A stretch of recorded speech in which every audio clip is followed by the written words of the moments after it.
Bollywood silver screen presenting Sabrina.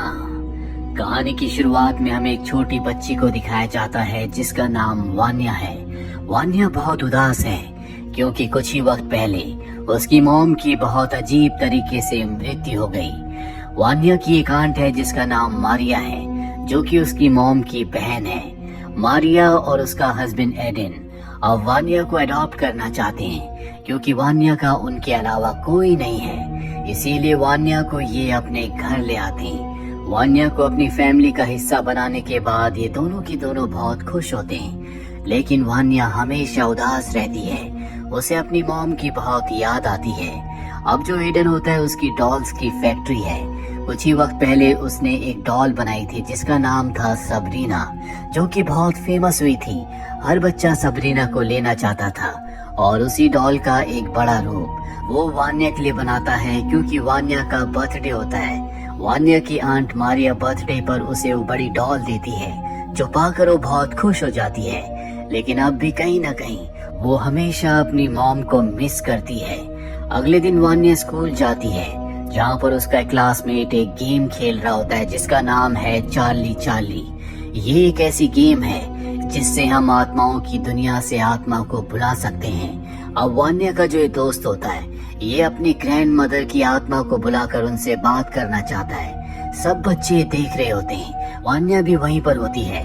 Vanya को ये बहुत अच्छा लगता है। वो इस गेम से अपनी मॉम को बुलाकर उनसे बात करना चाहती है और अब वो बच्चा सबको बताता है कि इस गेम का एक रूल है, जब भी हम इस गेम को खत्म करें तो हमें कहना होगा गुड बाय चार्ली, ताकि जो आत्माओं की दुनिया से हमारी दुनिया में आई है वो वापस चली जाए और आत्माओं की दुनिया का दरवाजा बंद हो जाए।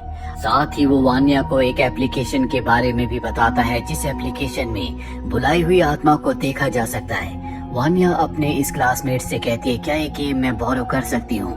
वो उसे गेम दे देता है और अब वान्या घर पर आने के बाद रात को चार्ली चार्ली गेम खेलना शुरू करती है। बाहर बिजलियां चमक रही होती है और तभी वान्या को एहसास होता है कि उसकी मॉम की सोल उसके कमरे में है। वो उस एप्लीकेशन को खोलती है जिसमें वो अपनी मॉम की सोल को देख सकती है, लेकिन उस पर उसे कुछ नहीं दिखता क्योंकि इस गेम का और एप्लीकेशन का आपस में कोई रिश्ता नहीं है। अब वान्या अपनी मॉम की सोल को चारों तरफ ढूंढना शुरू कर देती है। तभी उसे उसकी आंट मारिया दिखती है जिन्हें देखकर वो डर जाती है। उसकी आंट कहती है कि तुम यहाँ पर क्या कर रही हो, तुम्हें अपने कमरे में सो जाना चाहिए। मारिया वान्या को उसके कमरे में ले आती है, साथ ही वो उसे उसकी डॉल सबरीना भी दे देती है।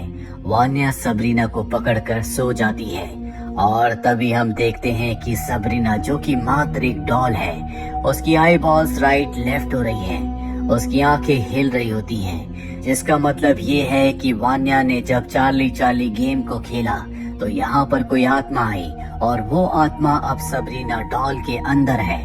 और क्योंकि वान्या ने इस गेम को खेलने के बाद गेम को खत्म करने के लिए गुड बाय चार्ली नहीं कहा, जिसका मतलब ये है कि जो भी आत्मा यहाँ पर आई थी वो वापस अपनी आत्माओं की दुनिया में नहीं गई और अब वो आत्मा सबरीना डॉल के अंदर है, जिसके बारे में घर में किसी को कुछ नहीं पता।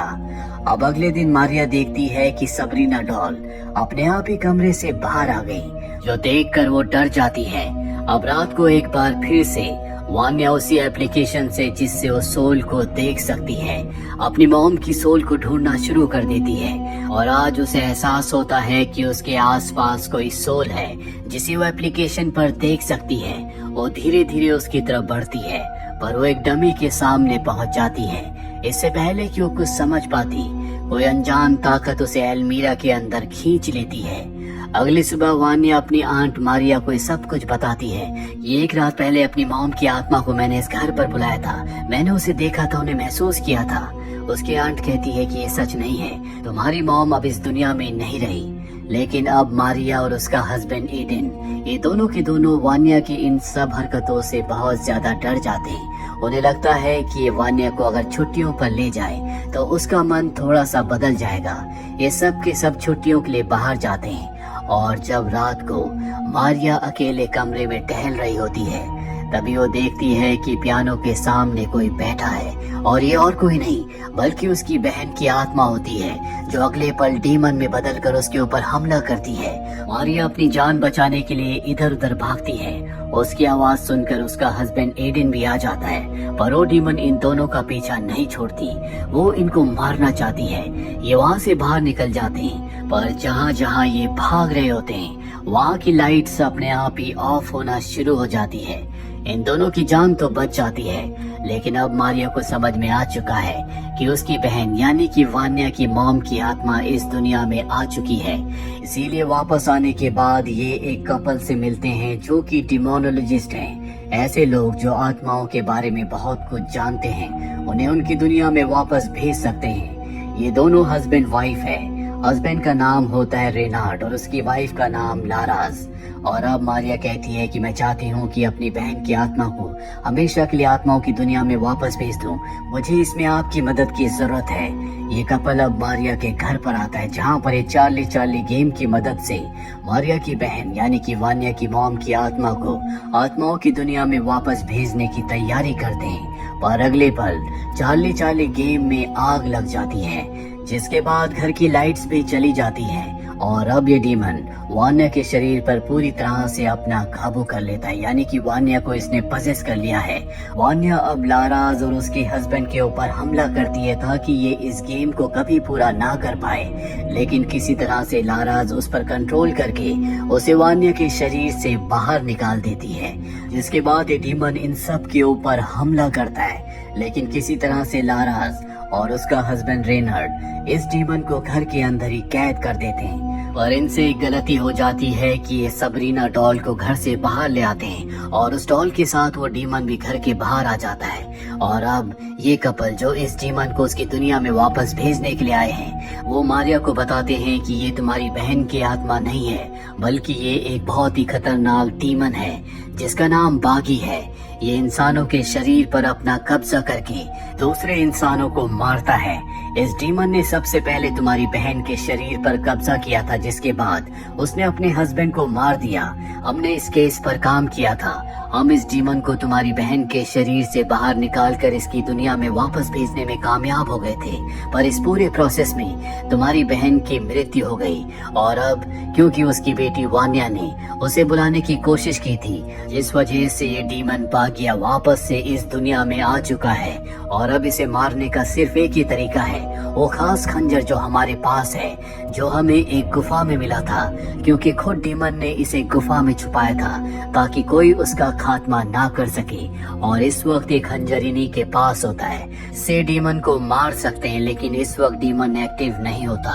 अगले दिन एक बार फिर से वो एक्टिव होता है, मारिया के शरीर पर अपना कब्जा कर लेता है, जिसके बाद वो हर एक के ऊपर हमला करता है। पर किसी तरह से सब के सब मारिया को पकड़ लेते हैं, जिसके ऊपर ये एग्जॉर्सिज्म करते हैं। और एग्जॉर्सिज्म से इन्हें पता चलता है कि कुछ ही वक्त पहले कोई इस दुनिया में बागिया को लेकर आया था। कहानी यहाँ से फ्लैशबैक में जाती है, जहाँ पर मारिया के हस्बैंड एडन को दिखाया जाता है, जिनका डॉल का एक बहुत बड़ा कारोबार था। लेकिन एडन का जो छोटा भाई होता है, वो डॉल्स के बहुत अच्छे डिजाइन्स बनाया करता था, जिस वजह से एडन के पिता उससे बहुत खुश थे। और जब एडन के पिता की मृत्यु होती है, तो लॉयर एडन को बताता है कि उसके पिता ने प्रॉपर्टी और बिजनेस का 40% उसे दिया है, जबकि 60% उसके छोटे भाई को। ये सुनकर उसके दिल में जेलसी आ जाती है और अब वो अपने भाई को काले जादू से मरवाना चाहता है। जिसके बाद वो एक तांत्रिक के पास जाता है और कहता है कि मैं चाहता हूँ कि तुम मेरे भाई को अपने तंत्र और मंत्र से मार दो, ताकि उसके पास जो 60% प्रॉपर्टी और बिजनेस का हिस्सा है, वो सब का सब मुझे मिल जाए। वो तांत्रिक ऐसे ही करता है, वो दूसरी दुनिया से एक डीमन को बुलाता है, जो और कोई नहीं बल्कि बागिया है। बागिया सबसे पहले एडन के भाई के शरीर पर अपना कब्जा करने की कोशिश करता है, लेकिन वो ऐसा नहीं कर पाता। जिसके बाद वो उसके भाई की पत्नी के शरीर पर अपना कब्जा कर लेता है। और उसके भाई की पत्नी और कोई नहीं बल्कि वान्या की मॉम थी, यानी कि वान्या के फादर और एडन दोनों रियल ब्रदर्स थे। और वान्या की मॉम और मारिया ये दोनों भी रियल सिस्टर्स थी। और जब बागिया ने वान्या की मॉम के ऊपर कब्जा किया तो उसने सबसे पहले अपने हस्बैंड को मार दिया। इसके बाद उस डीमन को उसके शरीर से निकालने के लिए कई सारे रिचुअल्स किए गए जिसमें उसकी मृत्यु हो गई और अब वो डीमन इस दुनिया में दोबारा आ चुका है। इसका मतलब ये है कि सबसे पहले एडन की वजह से वो डीमन इस दुनिया में आया था, यानी कि एडन ही वान्या के माता पिता की मौत का जिम्मेदार है। और अब बागिया एडन के शरीर पर अपना कब्जा कर लेता है, जिसके बाद वो सबके ऊपर हमला करता है। लेकिन किसी तरह से लाराज और रेनार्ड कई सारे मंत्रों का उच्चारण करके उसके शरीर से बागिया को बाहर निकाल देते हैं और हम पहली बार बागिया को उसके असली रूप में देखते हैं। वो इन सब को खत्म करना चाहता है, लेकिन इससे पहले कि वो ऐसा कर पाता, लाराज उस खंजर से जिससे उस डीमन को मारा जा सकता है उसका खात्मा कर देती है और इस तरह से बागिया डीमन का खात्मा हो जाता है। कुछ देर के बाद पुलिस यहाँ पर आती है जो एडन को गिरफ्तार कर लेती है, क्योंकि एडन ने अपने भाई को और उसकी पत्नी को यानी कि वान्या के मॉम डैड को मरवाया था। अब वान्या और मारिया की जिंदगी में सब कुछ ठीक हो चुका है, दोनों एक दूसरे के साथ खुश है। वही हमें लारास को और रेनार्ड को दिखाया जाता है जिनके पास एक कॉल आती है और इन्हें केस के बारे में बताया जाता है और कहा जाता है कि ये केस तुम्हारे आखिरी केस से भी बहुत खतरनाक है और ये दोनों अब इस केस को सॉल्व करने के लिए तैयार हैं। तो ये थी पूरी कहानी फिल्म सबरीना की। उम्मीद करते हैं कि ये कहानी आपको पसंद आई होगी।